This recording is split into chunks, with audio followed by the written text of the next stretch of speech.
Alright, we have a deck of cards and...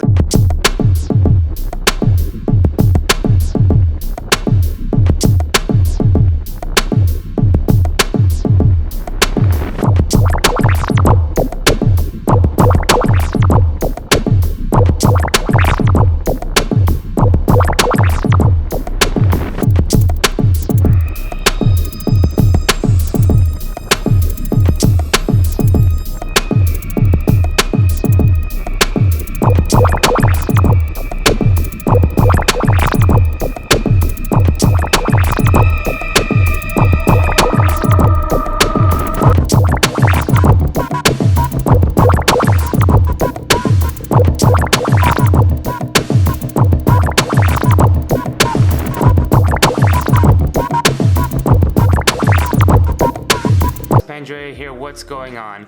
I'm really excited about this video today because today we are going to learn my favorite control of all time. It's called the turnover pass. Now, the turnover pass is something that I've released in the past, but I think it's important to learn and learn correctly.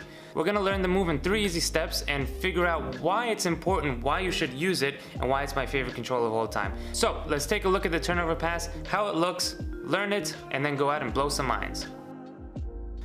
Alright, we have a deck of cards and the spectator names a card that they see. So which one do you see right there? Oh, let's say they say 2 of diamonds. You go 2 of diamonds. I love that card. We'll leave it in the center of the deck. I don't know where it is. You don't know where it is. But in fact, with a snap of the fingers, you have complete control over that card.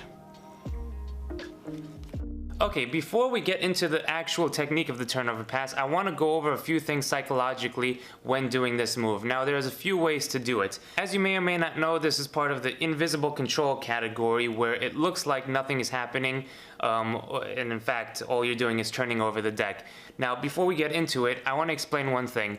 The turnover pass originally never made sense to me, and it's for one reason and one reason only. When doing the move, all the time, you would have the card get placed back, and then the hand would turn over for whatever reason, either to check the time or to grab something or whatever, and it was a unjustified move for the most part. Okay? Instead, what I've done with the turnover pass is taken it and turned it around 180 degrees. So what that means is that instead of doing the control with the cards face down, and then have the cards go face up, and then face down again, is start with the deck face up, have the card selected, named, whatever the case may be, and then turn the deck from face up to face down. Now that's very important because that's truly gonna build it into I didn't do anything, I just placed the deck on the table or gave it to the spectator, just literally in this move instead of here, here, here. Okay, so I hope that makes sense and you'll see in the performance why it's important. Okay, so before we talk about the actual technique used for the turnover pass, I want to get a few things across that I think is important before we begin.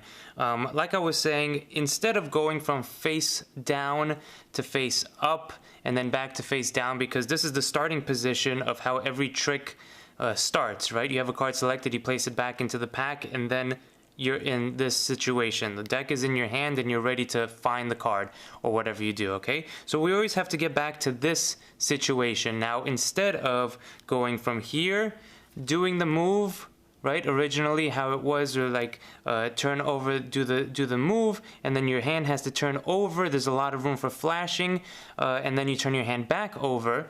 It's a lot of things going on, okay? And I don't like that so much, so I decided to turn everything around and start from mid face up, okay? Now, for a few reasons, it feels more natural and free, and I think that's so much better than just having this picture in their head all the time. Here, please pick a card, okay? And I know I've said that over and over, and I'll continue to say it until you guys stop being like everybody else and start being unique. I think that's important. So instead of doing this, turn over the cards, say, look, which one do you want? Now, another thing that you may have noticed, and when I perform it, I always do this, I start in front of the spectator like this. Now the best angle for this move is of course a little bit to the side like this to prevent any flashing, okay? This is the perfect angle. You are the spectator and the cards are, well, the cards in this angle from your eye to here would be the perfect position to do the move just like that, okay? Now, you obviously don't want to start with your side, okay? And of course this is too much, right? Doing something like this and then going way to the side is very awkward, and don't ever do that. So from here, I start facing the spectator. Now I need a motive, I need a reason to do this, all right? And it's very simple. I spread the cards and I say, look, which card do you want to use for this effect? Obviously to them, and of course your point of view, the cards are upside down. I notice this, and in between in my line, I go, oh, do you see the cards? And I turn, okay? So from here, I take a step with my right foot forward, and I go, oh, do you see the cards? Okay? You don't have to make a big deal out of it. It's just here, which one do you want to use? Do you see them? Which one? Okay? And now you're in the perfect position, all right? Now from here, you can execute the move with whatever card they say, and we're going to take a look at that right now in 3 easy steps.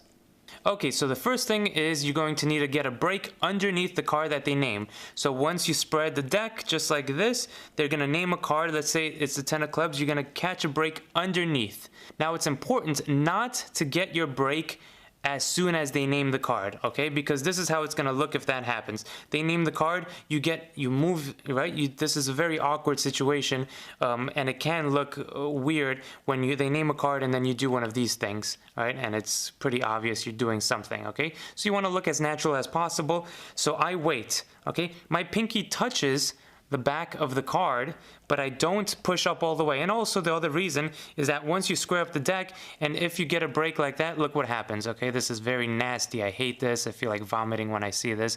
When you're about to do a pass, or a turnover pass in this case, or just holding a break, I swear to God, I see this all the time and it drives me crazy. So we're going to try to eliminate that, and the way that we do that is they name the card, you place your pinky touching it just like this, spread the rest of the cards, and you're going to square up.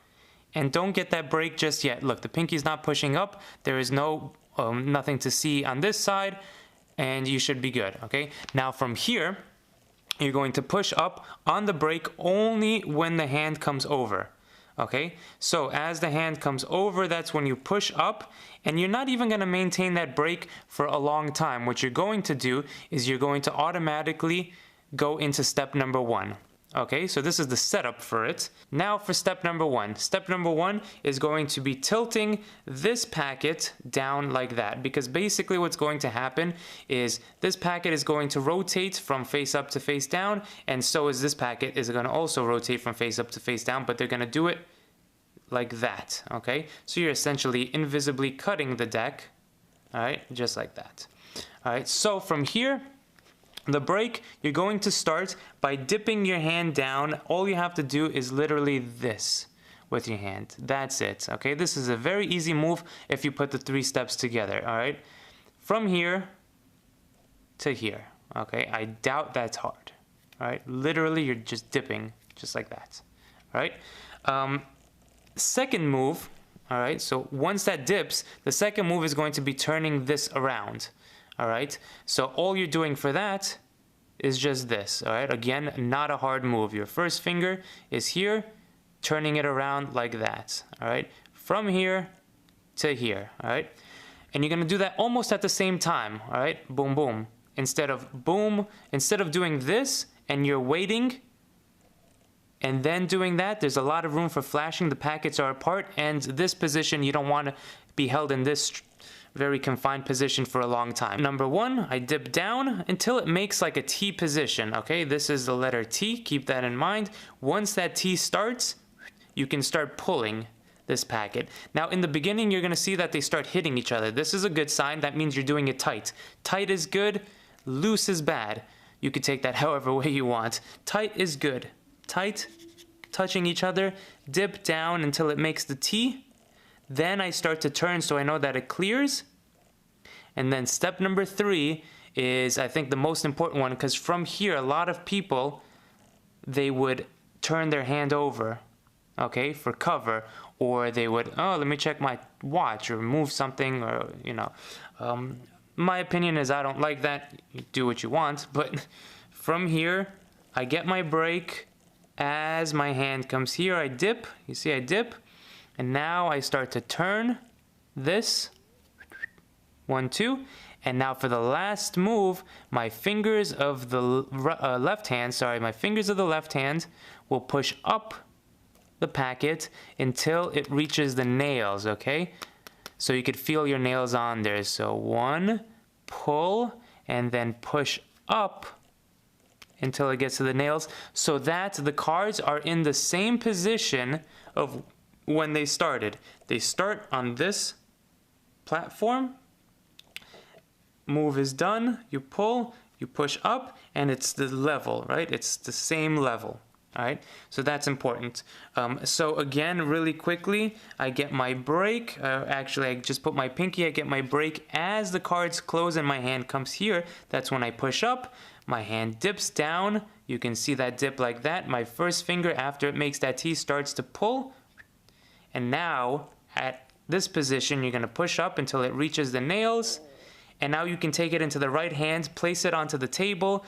You could give it to the spectator. You can just drop it into the other hand, and you're good to go, okay? So it should look like here. Which one do you want? Oh, do you see them? The 2 of clubs, break, pinky, break now, tilt down now, pull now, and now very quickly after this is done, because if you're gonna go here, you're going to get into a weird position. You push up with the fingertips and you get back into that level plane. Pick up with the right hand, place it on the table, or can you hold the deck or just drop it like that and be very free with the cards. Okay, one thing that I want to mention is about the angles. Now, once you start to do it and you start getting it tighter and tighter, you'll notice that the angles are really not that bad. Of course, that would be the best position, but let's say you were in front of the spectator. Well, you can do something to cover that action of basically what's going to happen is at this point it's probably going to flash, okay, through this part of the fingertip of the hands. All right, so to get away around that, I use something called the dip, the natural up and down motion of your hands.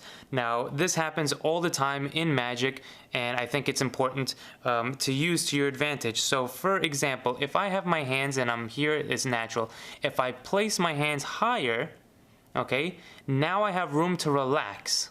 All right, so that's important. The room to relax is going to be used to do it on this angle. So it should look like something like this. You raise your hands in a more than relaxed position. You spread, let's say they say a card. You're going to do this. And now as you come over to do the move, you're relaxing, okay? So you're relaxing and then you're coming back up, okay? Relaxing and coming back up.